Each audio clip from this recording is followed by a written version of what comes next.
트럼프 미국 대통령하고요, 시진핑 중국 국가주석의 자존심 싸움, 그야말로 이판사판식입니다.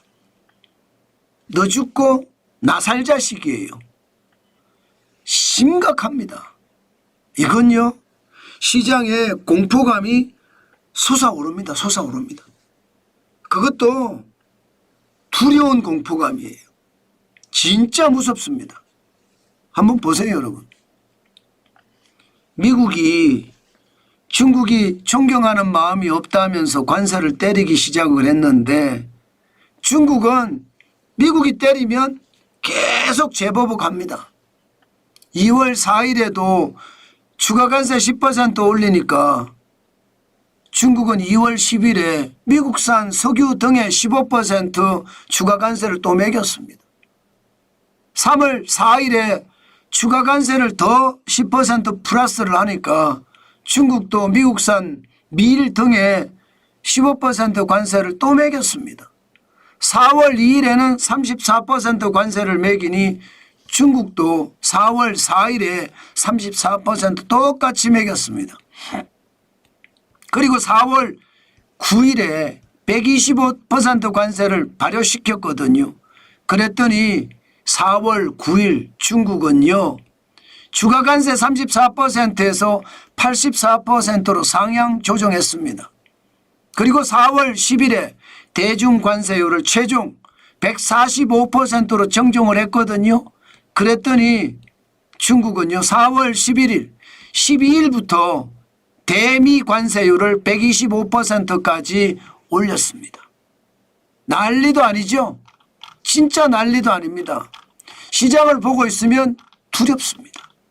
그만큼 말입니다. 시장의 공포감, 저는 장난이 아니라고 생각합니다. 장난이 아니다.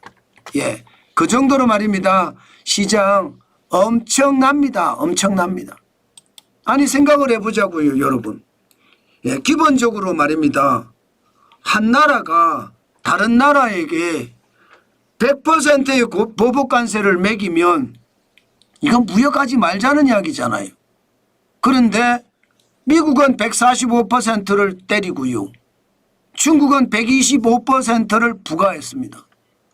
그러면 중국과 미국은 이제 자유무역이고 뭐고 아무것도 거래하지 말자, 이런 얘기가 되는 건가요? 그렇게 되죠.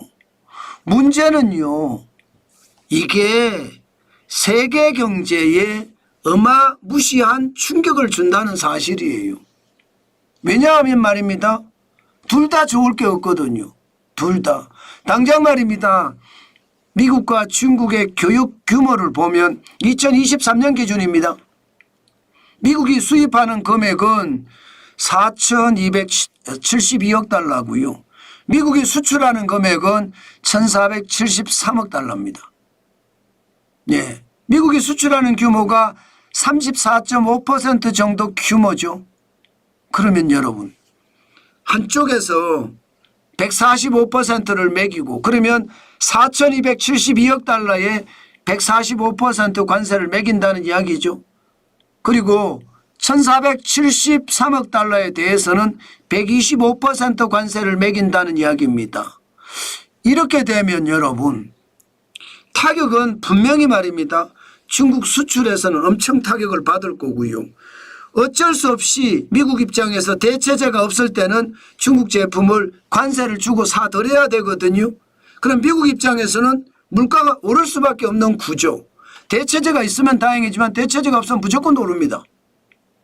반대로 미국 수출도 125%까지 관세를 맞으면 1,473억 달러 중에 제대로 수출이 되는 게 있을까요?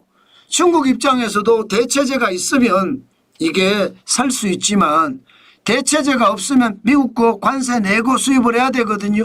그렇게 됐을 때 중국 경제, 미국 경제 괜찮을까요? 둘 다 폭삭 무너지지 않을까요? 만약에 둘 다 폭삭 무너지면 이것은요, G2가 무너지는 거잖아요. 세계 경제의 양대 축이 무너지는 겁니다. 그렇게 되면 안 그래도 말입니다, 세계 경제는 불안합니다. 신흥국을 중심으로 불안하고요. 유럽도 만만치 않아요. 선진국도. 이런 상태에서 미국과 중국이 부러진다. 그러면 세계 경제는 아작난다. 이 말이 여러분 결국 틀린 말이 아니게 될 겁니다. 그만큼 충격이 굉장히 크다는 거예요. 당장 말입니다. 당장 미국만 한번 볼까요? 미국만 보면 달러가 지금 추락하고 있습니다. 달러 인덱스를 보면 99.96이에요. 굉장히 많이 떨어졌어요. 미국과 중국의 전쟁, 이 무역 전쟁은 결국 위기라는 이야기인데 위기 때는 안전자산을 산단 말입니다. 그런데 안전자산을 안 사요. 달러를 안 사요. 그럼 달러에 대한 신뢰, 달러에 대한 신용, 달러가 기축통화고 세계 시장의 핵심 통화입니다. 그런데 달러가 무너지고 있다는 이게 말이 돼요? 그런데 현실입니다. 그만큼 말입니다. 지금 달러 패권이 무너지면서 세계 시장에 충격적인 일이 벌어질 수도 있다. 저는 그렇게 생각합니다. 그만큼 공포감이 커진다는 거예요. 달러의 패권이 무너지면 여러분 결국이요 시장 전체는 대혼란이 올 수밖에 없거든요. 그 대혼란 와중에 시장은 진짜 놀라는 그런 문제가 생길 겁니다. 당장 말입니다. 미국 채권을 지금 계속 팔아제끼잖아요. 미국 채권을.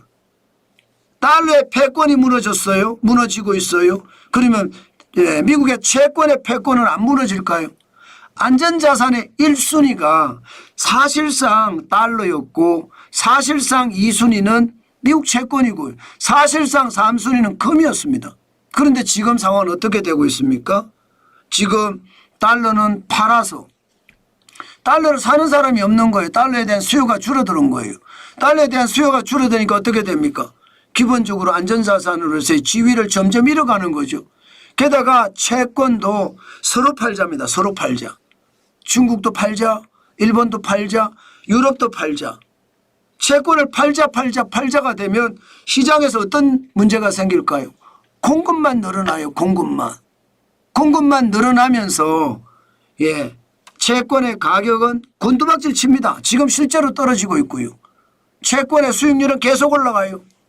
2025년 4월 11일 기준일에 미국 10년물 국채금리가 4.480%까지 올라갔습니다. 굉장히 빠른 속도로 올라가죠. 시장에 채권이 쏟아진다는 얘기예요. 시장에. 그러니까 미국 시장에서도 어떡으로 하죠.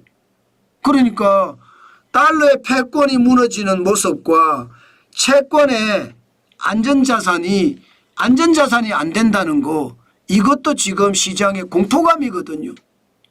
공포감입니다. 이 상태에서 말입니다. 올라가는 것은 실질적으로 여러분 금값밖에 없습니다. 금값만 올라가 금값 올라가는 걸 보면 2025년 4월 11일 기준으로 트로이 온스당 3,246.8달러입니다.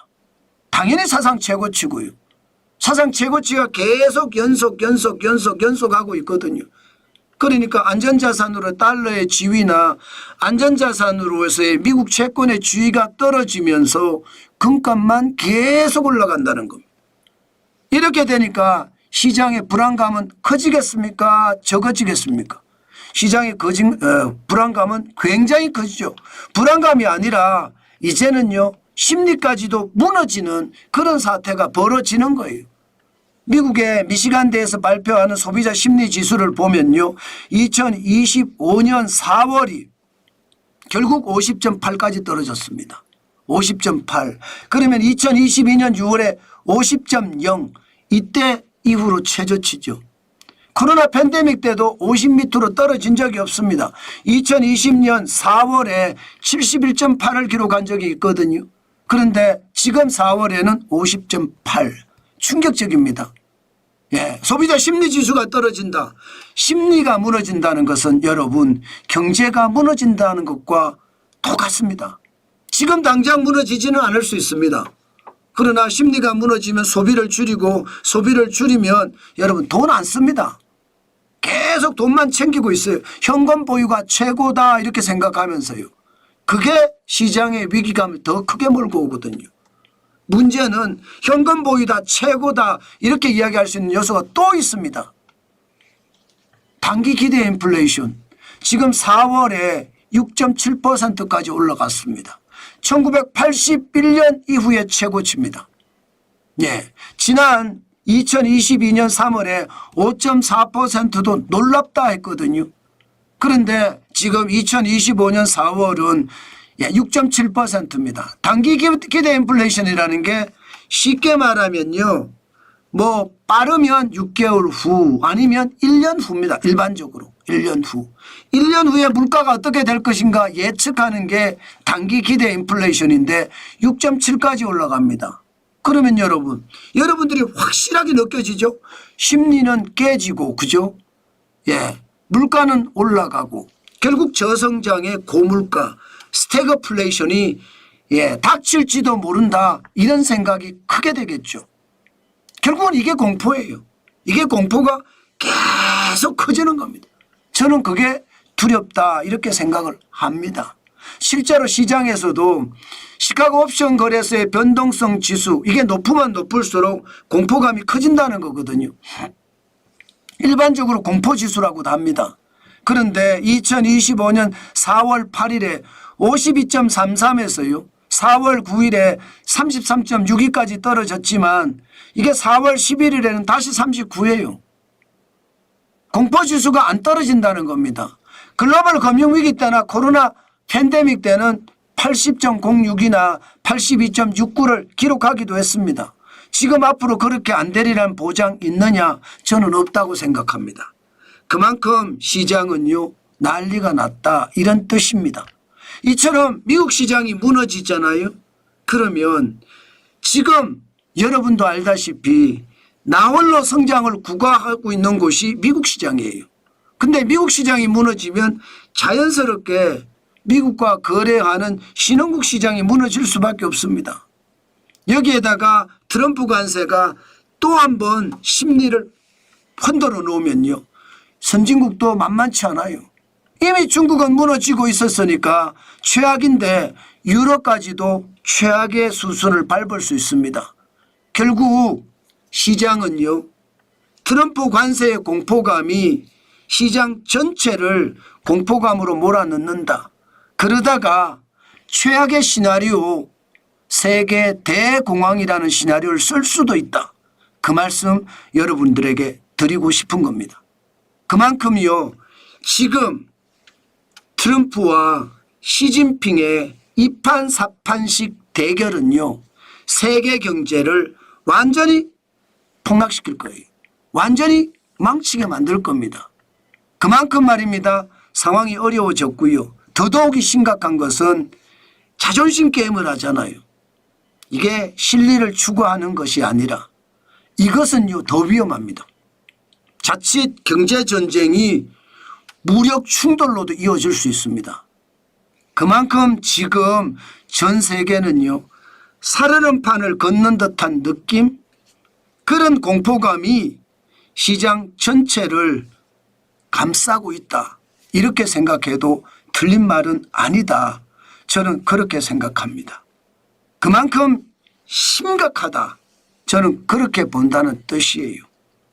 여러분, 경제는요 가장 중요한 게 공포감이에요. 이 공포감이 시장을 한번 휘둘면 꼼짝 못합니다. 지금 현재 말입니다. 공포감 자체가 모든 영역으로 확장되고 있습니다. 처음에는 관세로 시작을 했지만 이 관세가 결국 수출 영역으로 자연스럽게 확장이 되잖아요. 그러면서 무역 영역으로도 지금 발전이 되고 있는 모양새거든요. 무역까지도.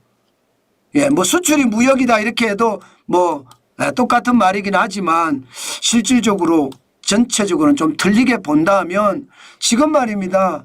이게 심리가 깨지고 심리가 무너졌을 때 과연 경제가 살아날 수 있을까? 저는 그 생각을 많이 합니다. 우리나라 같은 경우도 지금 최악의 시나리오를 쓰고 있다. 저는 그렇게 말씀을 드리잖아요. 그 정도로 말입니다. 시장의 위협감, 공포감 이거 장난 아니라는 뜻이에요. 여러분들도 시장에 대응하는 거 그 어느 때보다 침착하고 반드시 침착해야 됩니다. 침착하고 경계감을 가지고 시장에 대응해야 됩니다. 무조건 이거 괜찮을 거야 단순하게 보고 있으면 안 됩니다. 저는 경제라는 건 사업을 하는 사람, 장사하는 사람도 마찬가지고요. 사업을 하는 사람, 또 투자를 하는 사람 누구나 알 것 없이 확실한 경계감을 가지고 봐야 되겠다. 그 말씀 오늘도 강조해서 드립니다.